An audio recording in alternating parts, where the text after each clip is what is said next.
Spera, good afternoon and welcome. As humans, we have this innate desire that we want to belong.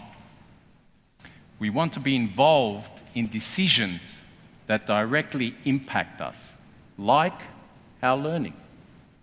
And let me tell you, compliant learners don't learn. Now, you don't look compliant to me. I've seen you enter this event this morning excited and motivated and really keen to be here. But my question is, what have you learned? What will you take away from today and apply tomorrow? Perhaps you've been inspired, and that's a wonderful thing. But will that inspiration stay? Will it grow? And what will that change look like in your life? What will that metamorphosis be? Or perhaps you've simply been passive recipients of information. I've been thinking about these questions for close to 40 years. I know, I look young. Questions like, how do we learn? Can anyone teach anyone else? And what skills, knowledge, and attitude do we need for work and life? And how do we involve in order to evolve? Now,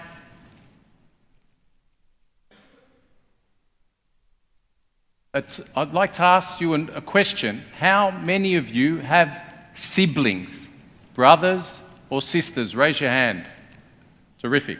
Now keep your hands raised if you are completely different in character and personality.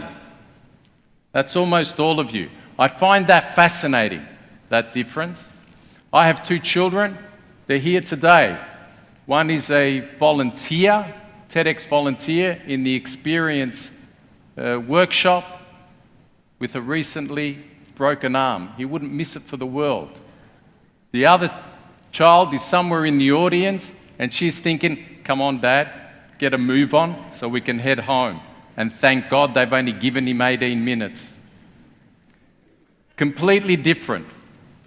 Identical twins, completely different. So if the DNA can't get it right, then we can safely assume that groups of learners will be different. 25 in a classroom, different. 350,000 in a MOOC, a massive online course, different.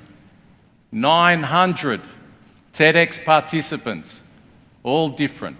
All with your unique skills, experience, and knowledge. So therefore, why are we providing you with the same information in the same instructional way? More questions.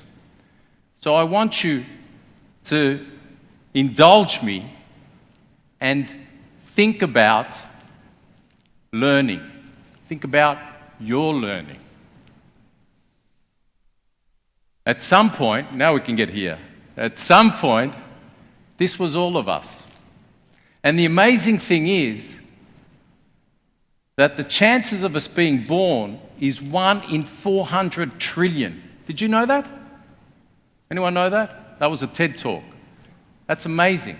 What else is amazing is the fact that we're not born as empty vessels. Learning begins to happen in the womb. We learn about sight, smell, sound, touch, all on our own. Last time I looked, there were no teachers in there. Infants' brains recognize words and variation.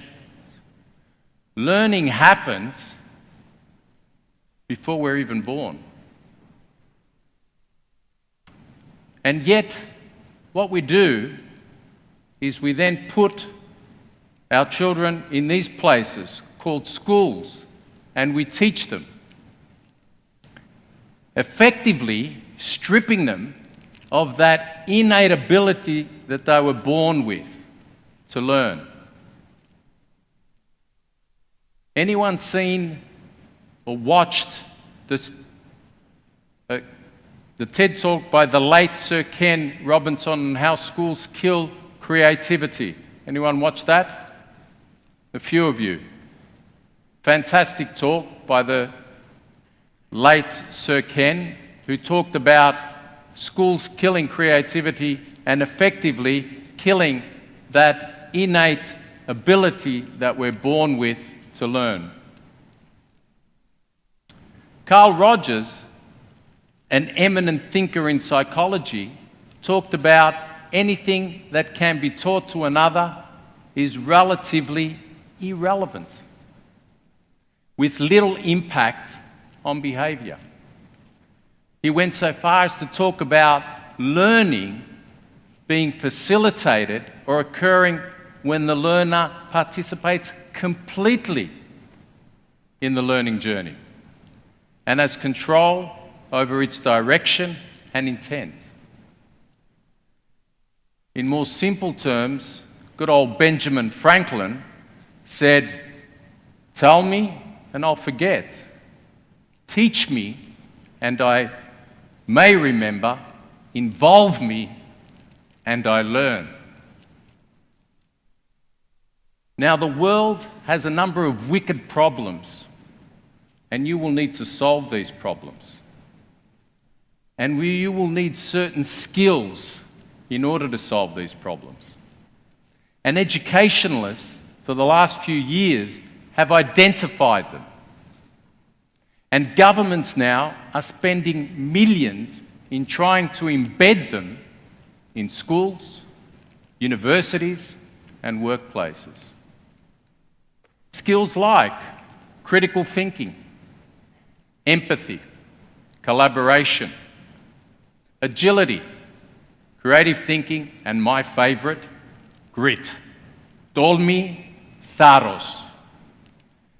But I'm going to let you in on a secret. These skills cannot be taught. They need to be experienced.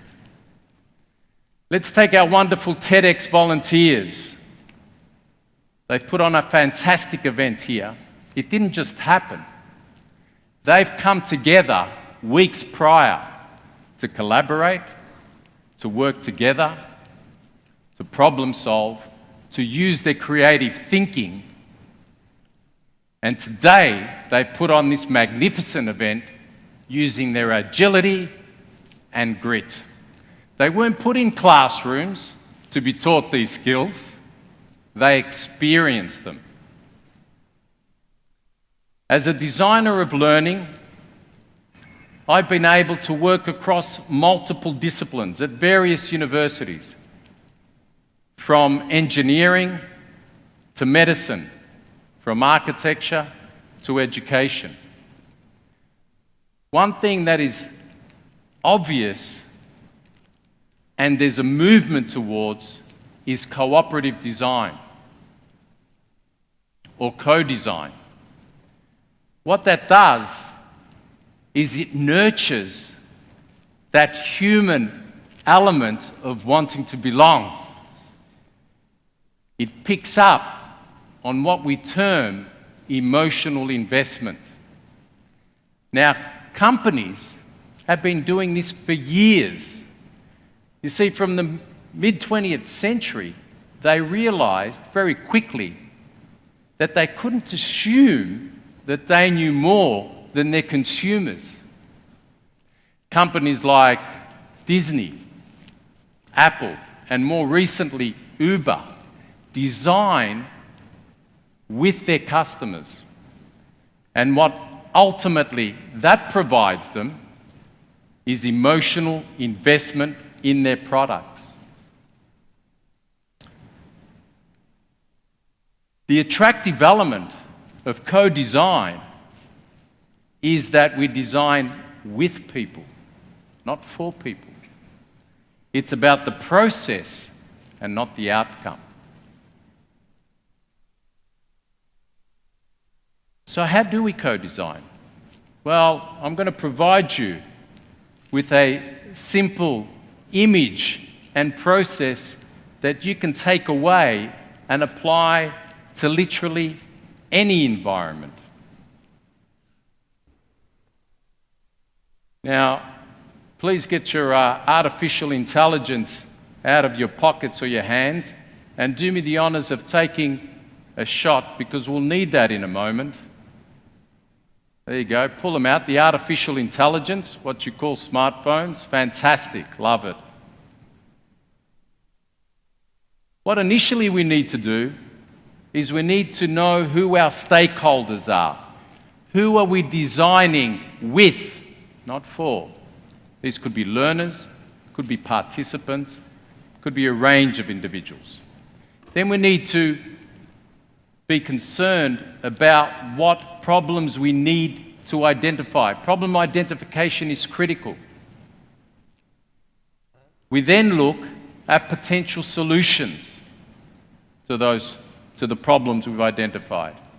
And then we think about implementing and testing those. And then we come to outcomes. All this is an iterative process.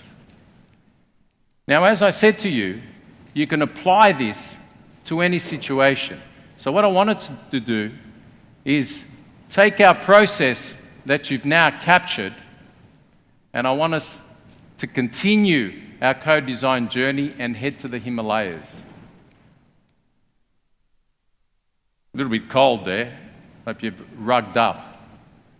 In 2004, I was a member of the Greek national climbing team that was tasked with climbing Mount Everest. At that stage, there was only 2 countries in all of Europe that had yet to climb the mountain, and we were one of them. Previous to our attempt, there had been 3 failed attempts. It was my job to organise and manage this expedition. And how I did that was through a co-design process. Now, if I was to take you all and transport you to the summit of Everest, in 5 minutes you'd be in a coma, and 10 minutes you'd be dead. Sobering, isn't it? So how do people climb these mountains? It's called acclimatization. We break the mountain up into steps, into sections, into camps. How do you eat an elephant? 1 bite at a time. So what we did, and we've all got our process, what we did is we broke Everest up. At base camp, it was about understanding and defining the problems, listening to other fellow climbers, looking at the dangers and the possibilities, speaking to others who had climbed, looking at the terrain and listening, continually listening. We even listened to the ice. At Camp 1 and 2, it was about developing potential solutions. As we get higher, we had established camps. At Camp 2, Advanced Base Camp. This was a good time to test, to implement things, to look at what we could do. At Camp 3, more testing of equipment. Sometimes the weather didn't help, so we'd have to go back down. Just like a good co-design process that you've captured, it's iterative. We can go back and redefine the problem. We can go back to the solutions. In this case, on a couple of occasions, we had to go lower. Acclimatization is about climbing higher, sleeping lower. And then finally, it's about outcomes, because we need outcomes. And for us, the outcome was summiting. Now, both Nepalese climbing Sherpas and the Greek team summited Mount Everest. This culminated in the most successful expedition in Greek mountaineering history. And what a lot of people don't know is that from the 36 teams on the mountain, we were voted the most cooperative and the most collaborative.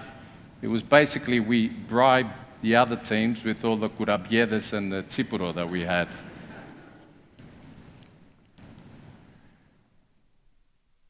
In this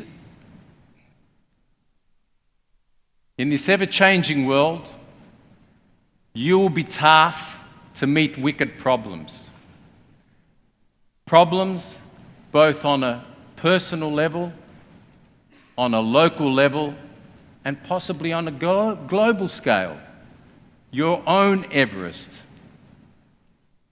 In meeting these challenges, you will change. You will morph into a newer version of you. However, to solve these wicked problems, you will need to come together with your people to co-design.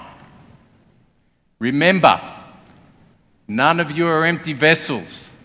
You're all unique with your own lived experiences. If you accept that, then you've already changed. Thank you.